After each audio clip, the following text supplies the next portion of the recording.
Hey there everyone, this is RossoFinale, and here I am doing something completely very different. More like, I want to kind of officially, properly introduce myself, so that's what this video is going to be about. So, to start it off, I would just like to say that my name is Justin, and we're gonna keep it on a first name basis here.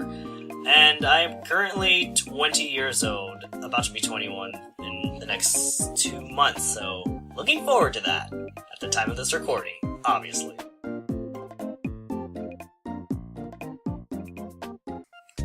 When I first started playing video games, if I recall correctly, it happened when I was about 3 or 4 years old. I remember my dad, he owned a Sega Genesis, I think that's what it was called. I know it was a Sega console, but yeah, I think it was a Sega Genesis. And we only had 3 games, we didn't really have much. Sonic was one of them, Miss Pac-Man, and I think the third one was a Power Rangers game. I think it was like a beat-em-up game, because I remember that one vividly, that I could never, beat the green Power Ranger, so yeah, I do remember that. I would also remember that my dad would always play Miss Pac-Man, and we would try to, compete on who would get the highest score, so that was actually pretty fun. Now, granted, we only had the Sega Genesis, and then, a couple of years later, we got the Nintendo 64. So vividly, I remember playing Super Mario 64, and first time playing it, I'm like, I like this. Favorite game growing up would have to be, I want to say Banjo-Tooie, because I remember getting that game as a gift from a cousin of mine, and I was awestruck because I'm like, whoa, this is like Mario and Donkey Kong 64. Because as a kid, I never really knew anything about genres or types of video games, so I'm like, I never knew what a 3D platformer was. So I'm like, whoa, this game is so similar, I'm gonna like it, and I ended up liking it a lot.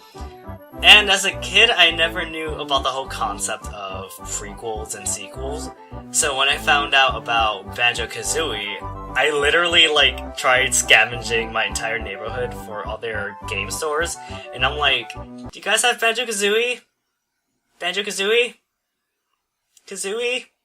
And, after finding it, I'm like, yes, I can play this one too. So it's weird, I played the second game first and then the first one, but what really stood out to me about the second one was that the multiplayer minigames, more specifically the first-person shooter one, I remember that my cousin and a few of our friends would go to my cousin's place on his Nintendo 64, and we would play that shooter game for hours. We had so much fun playing that game, trying to find, the best hiding spots and sending our little metal baby Kazooie to blow up on them. It was such a blast. Oh, this one. Well, to start it off, even though I have a lot to say about this one, I kind of really like RPGs, be it action, traditional, or JRPGs. Is there a difference between the two? Traditional and JRPG? Continue, dude. And let's see, others. I really like puzzle games and party games. Platformers, I'm kind of because, I would either have to really like it and really have fun with it, or I'm gonna be bored of it quickly. With the exception of Kirby, because I really like Kirby games. Then again, the last Kirby game I did play was Superstar Ultra, because ever since they went from the transition from pixels to 3D, I'm like, you can have it. Yeah. Well, I will leave the RPGs for last, but platformers, I think I kind of already gave it away. I already said Kirby was my favorite platformer, because I really do like playing Kirby. It's so easy, Kirby can't not be hard. Can't not be hard. That's what I get for adding another negative to a sentence. Kirby cannot be hard, so it's pretty enjoyable, and it's just so cute visually as well. Now, puzzle games, I really like the Ace Attorney series. Like, I recently got into that series just a couple of months ago, because the trilogy is on the eShop right now, and when I played it, I'm like, whoa, this is actually pretty good. Like, I just finished the first game, and I'm like, dude, this is so good. So I'm like, excited to like, try to beat the second game. And while playing it, I'm like, wow, this kind of reminds me of Danganronpa. Because, like, they're kind of similar since they're, like, visual novels and whatnot, but it's like, the story just hooks you up so hard. Wrong example, dude. Anyway, party games. Like, I think this is kind of a giveaway. My favorite party games are Smash Brothers, Mario Kart, and the most obvious one of all, Mario Party. Even though I've only played, well, I owned only Mario Party 3, the one for the DS, and Island Tour. But I have played the others with my friends back then. And, let's see. Is it RPG time? Yeah, it's RPG time. Okay, well, let's just start it off with this. I really like the Kingdom Hearts series and the Pokemon series a lot. Final Fantasy... I'm kind of with that, because, like... I know of the series, but I barely played it. Like, the only ones I ever played and beaten were Final Fantasy IV for the DS and Final Fantasy XIII. And I'm currently playing through Final Fantasy XIII-2 and... what was the other one? Final Fantasy X and X-2. Well, I'll have to be 10 first. But yeah, I haven't touched that one for months, so I kinda have to get up on that again. And let's see, other games. I really like the Paper Mario and the Mario & Luigi series a lot. And, well, the ones that I like the most out of all of those put together is the Mega Man Battle Network and Mega Man Star Force series. I really love those series. I grew up with the Star Force series, I know that. I was there from the beginning to end. But Battle Network series, I had a couple of friends recommend me that I get into the series, and since Battle Network 4 was the first one, I figured, okay, so I bought Red Sun, and I was like totally hooked.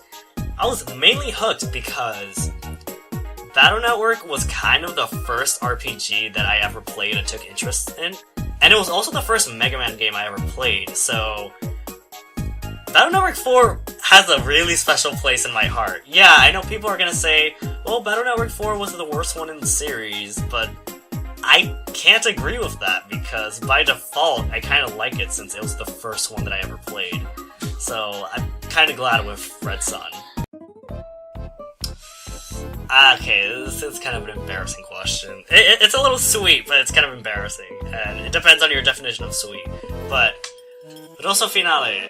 To put it out there right now, I'm not Italian, because the name is in Italian, which is translated to Red Finale or Final Red, however you want to translate it. And other than me liking red, because it's a sexy color, stop it, there's actually a story behind this name, and, well, let's simplify even more. The origins of the name comes from this anime called Puella Magi Madoka Magica, and to put it briefly so I don't spoil anything so you guys don't lose your heads over this, it's a magical girl genre anime with a lot of dark plot twists, so it gets interesting and good really quickly, actually. I remember coming across this spin-off manga, or I guess you could say it was a side story of the main story, which is called The Different Story, which kind of focused on two of the main cast, being Mami Tomoe and Kyoko Sakura. I'm so used to pronouncing them like how you're supposed to in Japanese, but anyway. The story focused around those two characters, and it delved into their backstory, which is further even explained in the story than in the anime. It explains the relationship between the two that you never got to saw in the main story, and it even showed the impact they both had on each other and towards the main cast. And I really like it because it was such a it was a tragically sad but heartfelt story around the end, because the ending ended on not a weird note, but it was an ending you don't want to happen, but you're kind of happy that it did happen because of what you saw. So when that happened, I'm like, I ship this so hard! And yeah, we're going into that territory. But yeah, like, because of those two relationships between the two girls, I'm like, they go good together. But the name itself, it actually comes from two of their signature moves. Mommy has this move where she brings out like a giant gun-like cannon and obliterates the enemy. She calls this move RossoFinale, and she's like the only magical nerd to like name her moves and yell them out loud like a typical superhero. It's kind of cute. And Kyoko has this move that wasn't in the anime for reasons in the different story, where she would clone herself similar to the Shadow Clone Jutsu in Naruto. And she named this move RossoFantasma. So if you can kind of connect the pieces together, I kind of took half of the names from both of those attacks and put them together, which created RossoFinale. And I kind of like saying it, because other than me having a Spanish tongue, it's kind of really fun to say, because similar to how Mommy says, Tiro Finale! Like, she puts into it, like, you know, like, you feel good saying it, like, that's how I feel when I say it, like, when I'm just talking to myself, I just, like, yell it out, it just feels great. Okay, so I guess that this is gonna involve a little backstory. Then again, this entire video is like backstory, so I don't know why you're complaining. Anyway, so what got me into Let's Playing was when I was dating this guy about 2 years ago. And surprisingly enough, he actually introduced me to the whole Let's Play thing in general, so I'm like, you watch people play video games? Yeah, I was that person. But I'm like, okay, cool, you like video games, so I'll watch with you. So I would remember always just hanging out with him, and he would always watch these two in particular, Chugga Conroy and the Game Grumps, because they're actually really entertaining to watch.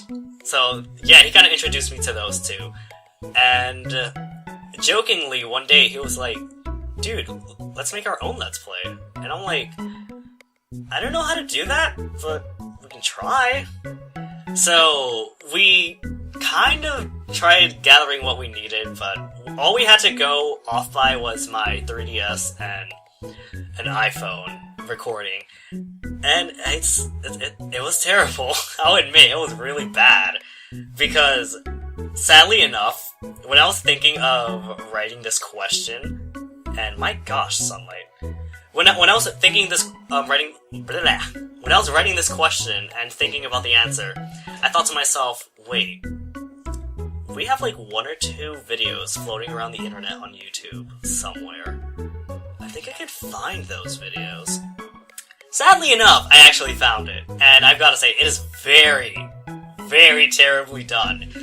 Because, first things first, I'm the realist, but seriously. We recorded off the iPhone, but I have to admit, you can shame me for this because I hate myself for this. I recorded vertically instead of horizontally. I am ashamed. But yeah, we played games like New Super Mario Bros. 2 and The Legend of Zelda.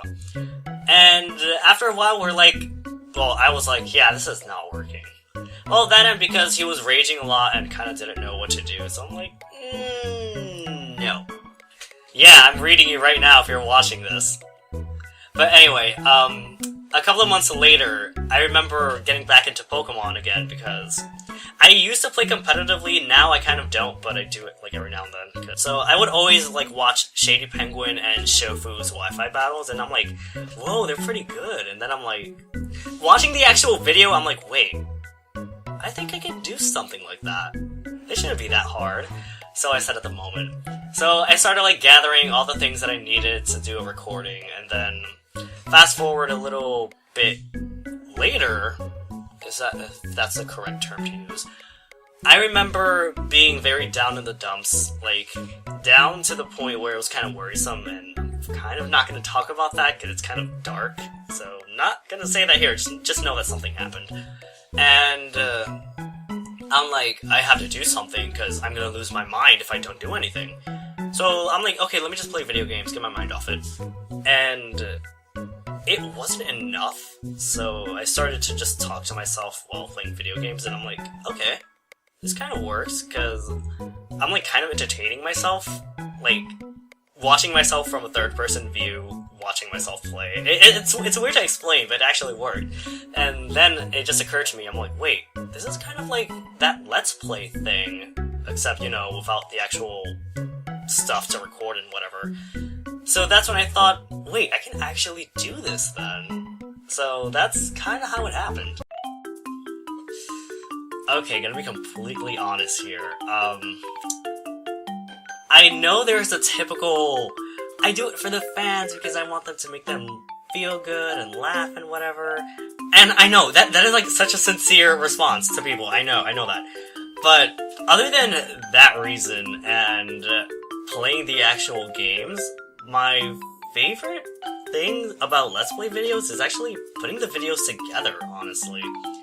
Because I will actually have a love-hate relationship with that reason, because whenever I finish a recording, I'm like, yeah, I can't wait to start recording and editing and making it look good and putting things in there and creating things, yeah! And then, like, if I put it off for like a day or two after the recording, I'm like, oh, you're still here. I'll deal with you in a bit.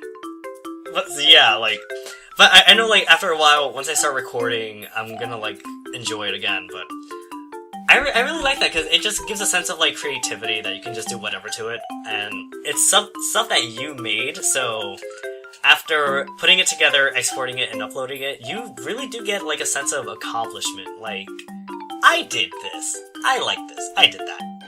You see, that was me.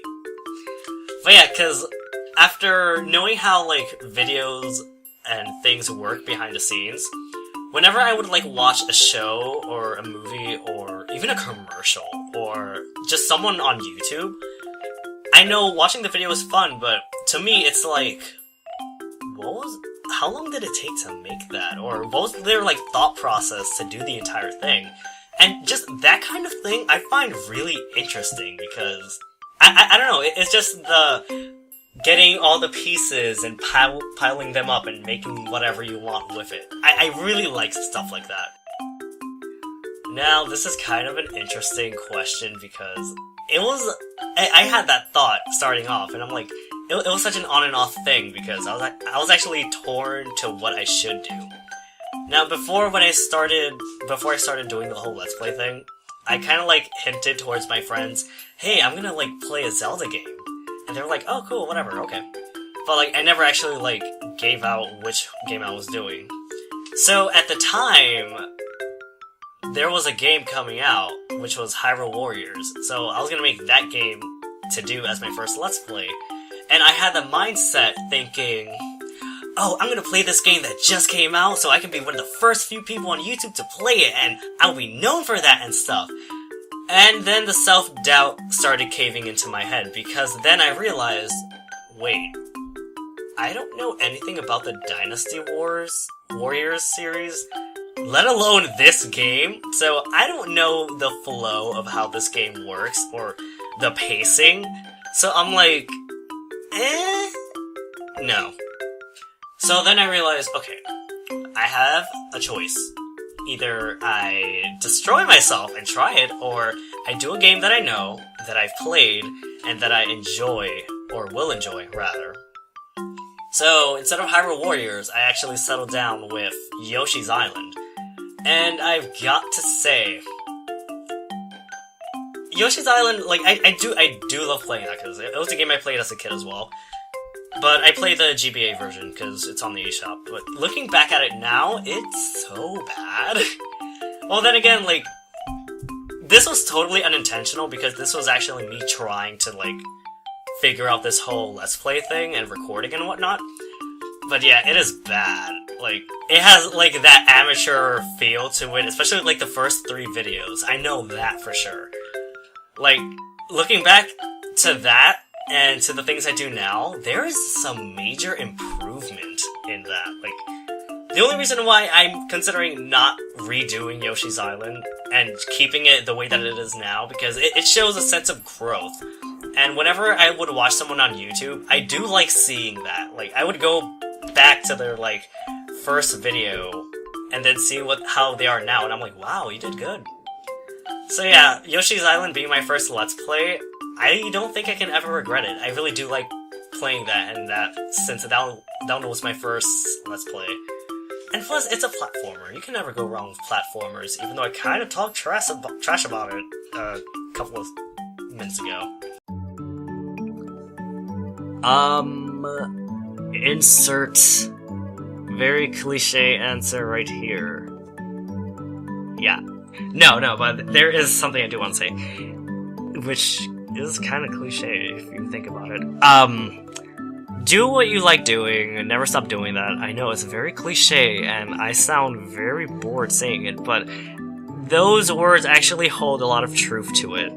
Like, obviously, if you like what you're doing, you're gonna keep doing it. So, never stop. Yeah! God, just shut up and end yourself! So, for anyone watching, thanks for watching. It was definitely very nice to officially meet you, or just me talking to myself to a camera. Shut up! And hope to see you all again soon for whatever I may be doing after this video. That being said, bye-bye.